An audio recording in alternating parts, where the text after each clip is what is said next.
Cash Color Cannabis, a high level of conversation on live hiphopdaily.tv. I got my guest with me. Hi, Tina. Hi, Pink Hippie Tina. Gang, gang. That was the most softest delegate gang I've ever heard in my life. Like, what gang you rap? Pink Hippie. That's the only peace and positivity. That's what it is, man. Yeah, peace and positivity. You know, so Tina, you're one of the rare people who shoot their shot and they shot actually hit. Yeah. Like you hit me in the DMs. She hit me in the DMs. Literally, was like, "Hey, I know you don't know me. This is my name. This is my music. I would love to be on your podcast one day." Yes. And I say, "Well, shit, okay." And normally that doesn't work that way. I'm saying women and men. I don't discriminate at all. That normally doesn't work that way. But I just like the way you did that. And I was like, that's smooth. Yeah, I got a space for you in May. Come through. Thank you. No, I really appreciate the opportunity because I'm still learning about the music industry and stuff and just like how to message people in its DMs like the correct way. But I saw like the Cash Color Cannabis and I love like the whole movement that you got going on. Appreciate it. I saw like the Instagram and everything and then I peeped some of the YouTube videos and I was like, man, let me just try. I just want to message you and see what would happen. So. All right, well, she was LeBron James with the shot. Cause it definitely hit. And you was able to be part of this magnificent month that just happened to be all women. Wow. Yeah, this magnificent month of women. It is. Yeah, because last week we had Torre and her daughter came on talking about growing. And then we had Akia come on, actually with Zelman, to talk about her show. We got you right now. Shannara's next week, Pimp C's wife. And then we ended with Shay Lawson. Yeah, we got some bad women coming through, man. Okay, that's dope. So you part of that lineup. That's dope. That's an honor, and I appreciate that. It is, man. All right, so without further ado, tell us about how Tina got into music. Like, how did you find yourself into hip hop? I found myself into hip hop through poetry. Really, you know, I'm just a writer. I just love poetry and just like writing, music, and then. Like I just grew up in Atlanta. I just grew up around it. Like music is just everywhere, especially hip hop is a big influence in the South. So I just grew up around it, and I just was good at it. So you born and raised down here? Yeah. That's what's up. So you one of the few? Yeah, one of the few. Yes. Yeah, because that's not a thing no more. Yeah. That's not a thing no more. So So how much did the Atlanta scene, I guess, influence who you became as an artist? Atlanta really influenced me. I feel like if I didn't grow up in Atlanta, I really probably wouldn't think that I could become a rapper. Really? It's just a culture. It's just a culture out here. You know what I'm saying?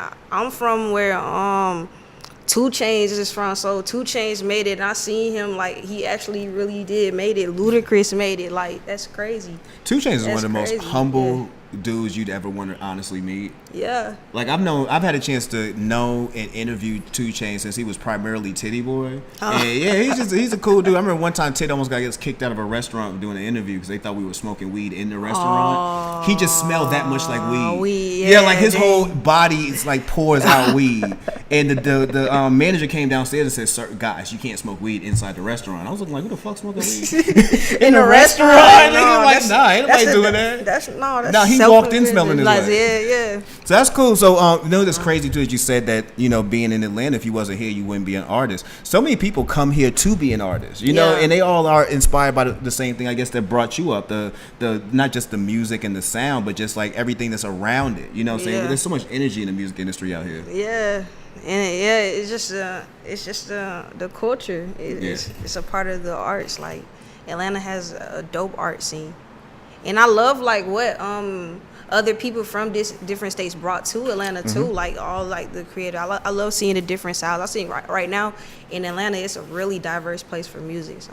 It is, and art too. And like art, let me not shade that either. Shout out to my man Lurch, mayor of Edgewood, man. They be having the dopest art shows over there, man. The art shows. So, but you initially started off with the poetry thing. Yeah, poetry. So how obviously poetry and rap are the same thing. Like shout out to my man Nas. I say Nas is actually a poet, not a rapper. You know what I'm saying? When you listen to his artistry. Yeah. Speak to us about how poetry actually helps you as far as with your writing process and you creating the songs that you have. Poetry really allows me to express like the deepest thought that I could like come up with. Really, like I just can come up with a whole bunch of metaphors, and even if people don't understand it, they can get their own interpretations from it. So that's what I love about poetry, because you could just say how you feel, and then it's gonna be another person that feel the same way, and it's just like music. Was you here when Keisha Plum was here when she did her poetry? No, I missed it. Okay. I'm trying to remember what episode you came by for. I was like, oh, you might have missed that. No, I came by for Lyrics episode. Shout out to Lyric. Oh, you can't. Yo, anytime Lyric the Nudist is in the studio, come see Lyric the Nudist. Like, she's an amazing human being. Yeah. So again, circling back to the music. When I first found you again, I learned that you were a rapper. I learned that you was a rapper and you had a 420 party going on, and I was like, all right, there's a whole lot of stuff, man, but I want to know more about the music part. So right now I know you're just kind of learning your way into the music industry. Yeah, I'm just now starting, like really starting to take music seriously. Yeah, I'm just now starting. But what made you flip the switch and make you want to take it seriously this round? Really, I just can't honestly see myself doing anything else but being like an entrepreneur. Like, I just really want to work for myself. Like, I love it. Like, I just love the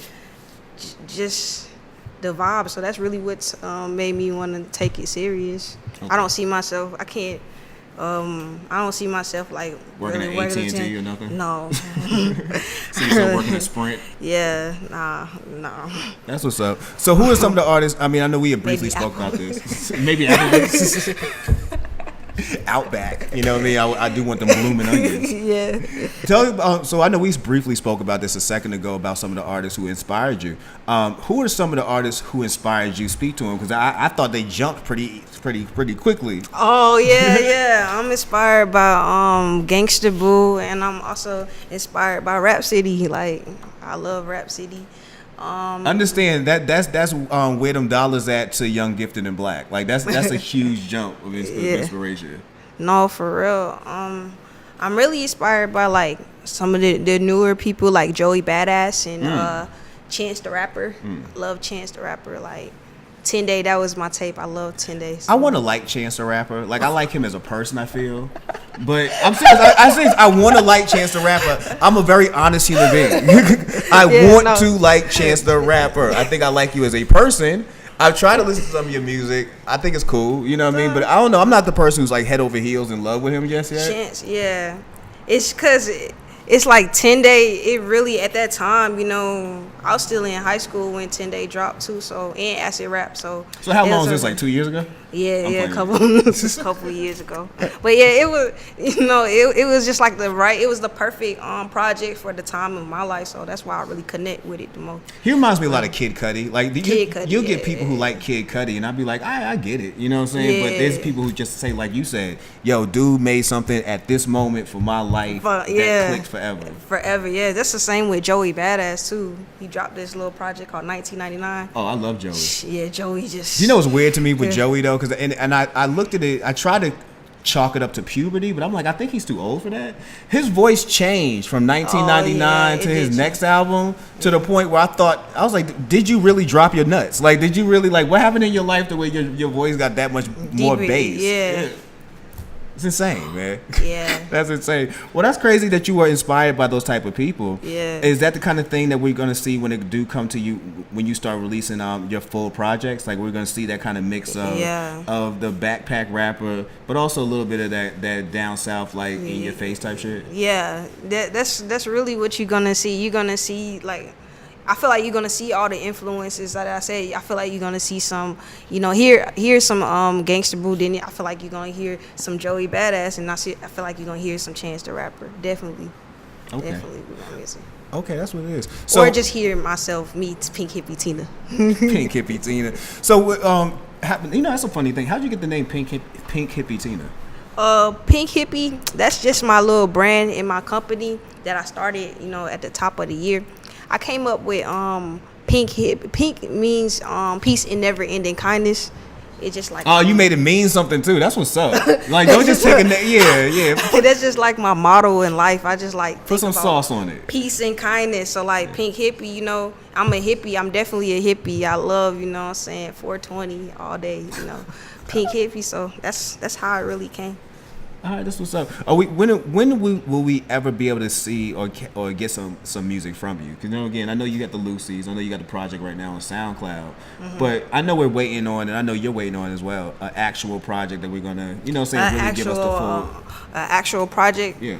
I'm really gonna work on it. Like it's probably gonna be I would say midway in the summer or like around August. That's probably like when you'll get like a full body of like a project, like a big work from me. But right now, I'm really focusing on just creating the best music that I can and just go to the studio, just do the best, and then start dropping them. Like, do you ever feel intimidated? I mean, I know that you, especially being that you're a new artist and you're kind of new to the game. Do you ever get intimidated, one, by so many people who are, saying in the mix right now, and also the fact that there's so much chatter on social media and from other people trying to discourage you, I'm sure, from making these steps. Does the conversations you hear from outside, and then the fact that that even being an artist is such an uphill climb, does any of that intimidate you?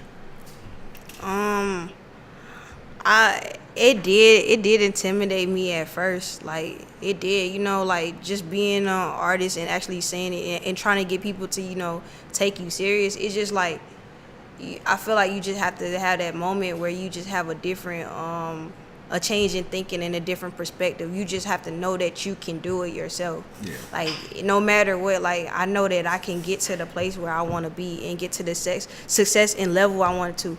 It just, I have to have tunnel vision and just get there. At first I used to get like, discouraged, and I was like, man, I can't do it. But now I really know that I can do it. Like I really can do it, and I know it just, and it's not no stopping me. I don't really care what nobody say. If they hating, they gonna hate until I make it. What does success look like for you?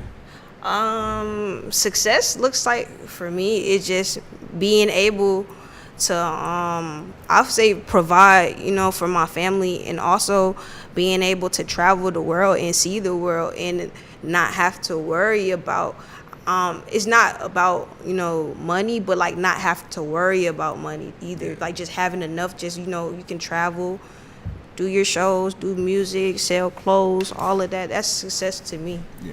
That's for me. Being a creative, I'm sure you have like several million backup plans here. You know what I'm saying? Like what if for some reason you said, maybe I want to take another level, another turn from the music thing, where will we see you fall into? Definitely the clothes and photography. That's one of my big hobbies. I love taking photos. Really? So, yeah. Did you bring your camera today? No, I didn't bring my camera. Look at my face. You didn't bring your camera today? It's my backup plan. It is a backup plan, right? It is a backup plan. Yeah, I should have brought my camera. I brought it last time though. You did, yeah, you did. That's why I'm thinking like, is she gonna pull a camera out this round? All right, let's talk about weed. I know you like weed. Yes. Let's talk about weed. When was the first time that you consumed cannabis? I do not promote to younger kids, stay in school, but that's the hell she do. I was young. I was like 13. Dang. So you was 13. Yes. Was it good weed or bad weed? No, it was definitely bad weed. It was not good weed at all. Okay. At least you had a good discernment about that. Yeah, it was definitely bad weed. I told people it took me forever to realize I was smoking like really, really, really bad weed. It was terrible. Even when I used to come back and forth to Atlanta, and I'd be thinking I'd take it back to Charlotte, like, oh yeah, this is the pack from Atlanta, and that was really good mid. You know what I'm saying? Like it wasn't. I know now better. Yeah. So you was 13. Who were you with? Nah, I was with my cousins, my older cousins. Man, why older cousins always like the gateway to marijuana? They know. Gateway to cannabis is your older cousins, man. Yeah. So your older cousins brought you in the room and they say, yo, hit this? Yeah, pretty much. Well, really, I was trying. I really wanted to. I was like, please let me, but and then they really let me. So you peer pressured them into letting you do it? Yeah, kind of. What was it like when you first hit? Like, were you confused as far as how you should feel? Because I mean, yeah, I didn't feel like I was high at all. Like I didn't feel like I was high at all. I kept saying like, man, what is this? What's the big deal about this? Like I didn't feel anything at first for the first. People do that with edibles all the time. Like, what's the big deal about this? Next thing you know, you passed out for 4 days. Yeah, true. All right, so since you've become familiar with the plant, have you developed your little favorites, like what you like smoking, like as far as a strain or a type? Yes, I like Gorilla Glue #4. Oh, I like glue. I like Gorilla Glue. I like Gorilla Glue mainly because of how it feels. Yeah. Yeah, like the way you break it down, it feel like weed to me. Like sometimes I've had indicas where it break apart so easy. I'm like, swear I could have bought this from somebody's sock. You know what I'm saying? Like somebody on the hood, somebody in the hood could have had this in they sock and pulled it out to me for all I know.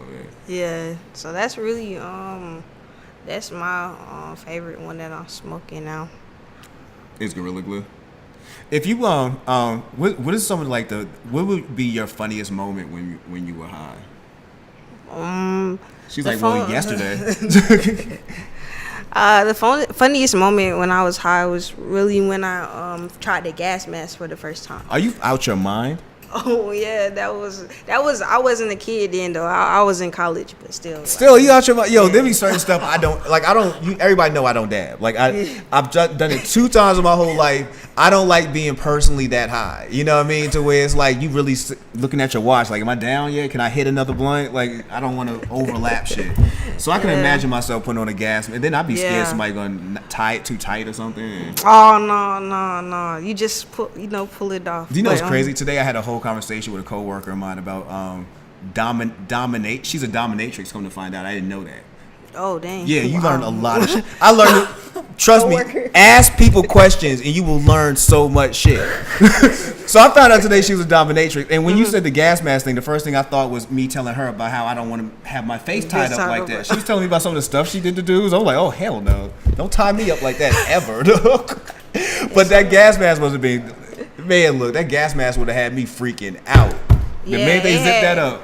That was some of the best sleep that I had. Really? Yes, for sure. I seen who I see do a gas mask one time. I think I saw Snoop do it one time, and I was like, I don't know, man. That's a lot of weed, dude. That's a lot of weed, real quick. Yeah, it is scary. It's real scary, especially for the first time. Definitely. Where was you at when you did it? I was in my homegirl college. She went to Gordon, and I was out there. Where's Gordon at? It's in Barnesville. Oh, Georgia. Georgia. It's nothing to do there but smoke weed. And play with your life. I'm pretty sure the cops was waiting for y'all. Play with your life, shit, girl. If you could smoke with anybody, who would it be? That's a good question, cause it would be definitely I'll say Snoop Dogg. Like Snoop is definitely. Snoop got to stop being y'all de facto answers, man. Everybody wants to smoke with Snoop Dogg. Like, if it's not Snoop, then it would be like definitely like Willie Nelson or like. I'm scared of shit to smoke with Willie Nelson too. Yeah, Willie, ain't nobody that old been smoking weed that long. And bro, I don't know. It's still good. I think he's a story like Snoop. I said a story about how he got high with somebody. He got too high, and I think it was with Willie Nelson. Yeah. Does that tell you something? Yeah, I know. But other than that, who would I want to smoke with? I think I want to. My dream is going head to head with Dave Chappelle. Dave Chappelle. Oh, that would be funny. It has to be hilarious. For me to smoke with somebody, you got to be an interesting person because you know what I mean. Like I need to have a conversation. And Dave Chappelle to me, you know what I mean. I think that would be ultimate for a brother like myself, man. Like I need that. That'd be hilarious. Him or Devin the Dude. And I've never had a conversation with Devin the Dude, but I just feel like he'd be interesting. Yeah. Oh, Joey Badass. He would be mine. Really? Yeah, Joey. Just because I want to ask him all the questions about like. Ask him how his voice changed that quick. Yeah, how his voice changed that quick. Ask him, bro, how you go through reverse puberty? like nigga, how you turn 19 and then you get a bass in your voice. Yeah. Dang, that's great. That's wild. That is wild, man. But what's up? Oh, Wiz. Wow. Nah. Wiz is another one. I interviewed Wiz when Wiz first dropped Rolling Papers. Atlantic had brought him through Charlotte. And when I say it was like 2 Chainz, bruh, you just smell like weed. Like he wasn't even smoking. Like just everything about your aura, from the clothes you got on to your hair to everything about you smell like weed. Yeah, Wiz, that would have been that would be a cool person. Like I'm sure him and Snoop THC. Yeah. Like they fail every drug test. I'll give you know who else I would smoke with, honestly, and I actually kinda did is Titty, 2 Chainz. 2 Chainz. Yeah, that'd probably be a cool person to smoke with. I think Chainz be smoking them extendos, and again shout out to my man Eamon over at Happy Campers. I'm like him, I'm a microdoser. Like a couple puffs I can put down and then revisit. Yeah. My man, I'm not smoking no fucking log with you, dog, just to prove a point. Like, I can do it, yeah, you know what I'm saying? But we not doing this because, you know, some macho shit. Like, I'm straight. Yeah. You know what I'm saying? I know I can buff. Do you like bongs or bowls better, or do you like? You know, I like pipes. Like that pipe right there was gifted to us from Peacemaker. That yellow one right there. They're silicone pipes. They're a real clean hit. It's just I like those. You know what I'm saying? It's another one of them things where light it once. You got it. Yeah, you know what I'm saying? I like you got it. Bongs sometimes scare me because they remind me of crack pipes. Oh, Only no, reason. No. Same thing with dabs. Like when I see people dabbing, it's like that's you one step away, bro. One step away from being poopy. No, bongs is my favorite. I love bongs. Really? Yes, So that's you a my bong favorite. getter. You Yes, don't that's do my favorite. Do you do if you had to? Would you do papers or cigars? Oh, definitely papers. Definitely So you're not a papers. cigar purpose? Yeah, Oh, she I mean frowned that's her face up. Do you see it? She's like, definitely, no. definitely papers because it's cleaner. Like for real, it's clean, and you just know, like it's way clean. But, Pinky you know in the air when she said that, like, ugh, tobacco? No, man. No tobacco. All right, well, shit, you're not smoking in here then because everybody got I know. tobacco. I see. I'm not sure there's a paper in here. Yeah. That's what's up, man. So And I like edibles too. You like edibles too? Yeah, edibles. Edibles are when I need to go to sleep, if I'm on a plane, if I'm at work, sometimes I just be bored. You know what I'm saying? Like there's been plenty of times where I looked at the clock and it's like 1 o'clock, and I'm like, I do got this brownie. Yeah. They don't do nothing for you. And you know what? I'm not gonna tell you eat more. You know what I'm saying? Because then that's when you get. That's when they jump scary, you. though. That's when they jump you. You know what I'm saying? When I say eat more, that's when you look around, you got 5 niggas around you, and they like, oh my God, we gonna fuck this nigga up. You know what I'm saying? That's what edibles do for me. But I do like them. Like I say, it really depends on where I'm at. They definitely come in handy at work when I'm bored. Like I say, around 1 o'clock, 2 o'clock, if I got a brownie on me. Yeah. Ain't no work getting done, but I'll be definitely a lot quieter up in here. Like I ain't distracting a bunch of people all day. That's what it is. So what can we expect from you this year? I know you say you prepping the album. Do you have anything to give us from the album? Like can we get a track? An album title? Can we get? Right now I have a song called Kiwanis Nights and it's on Spotify. I heard Kiwanis Nights. I feel. Is it on SoundCloud? It's on SoundCloud, but it's on Spotify as well too. It's on SoundCloud. Maybe I heard you say it. I'm like, because that's a weird name to have a song, Kiwanis Nights. Yeah, Kiwanis Nights. It's dope. You know, it's like a little hippie type of track, but it's also motivation. You know. So hippie motivation. Hippie motivation. All right, that's what's up, man. You don't hear people make hippie motivation tracks anymore. Yeah, or ever. for real. or ever. That's what it is. All right, so if somebody wanted to catch up with you, they wanted to find you online, how could they do that? You can find me on Pink Hippie Tina on Instagram, Twitter, and also on Snapchat. On Snapchat is Pink Hippie Shop, and I also got a website for my clothing brand. You know, Pink Hippie dropping soon. I got these little hats, you feel me? And the website is called pinkhippie.bigcartel.com, and it's right there. That's what's up. Yo, Tina, I appreciate you coming through today. We're almost towards 9:45, and I gotta give us a little break to actually, let my peoples do what they do before D-Dawkins Hagler comes through and we can't do it no more. Oh, dang. No, it's all good. It's all good. You gotta respect politicians. You know what I'm saying? Yeah, I know. I don't want nobody to be on the front cover of the AJC because of me. You know what I mean? So I appreciate you coming through. We're gonna do our pictures real quick. Definitely sit back and kick it with us until D comes here and enjoy yourself. This is Live Hip Hop Daily. This is Cash Color Canvas Podcast, a higher level of conversation. All right. Let's take these pictures.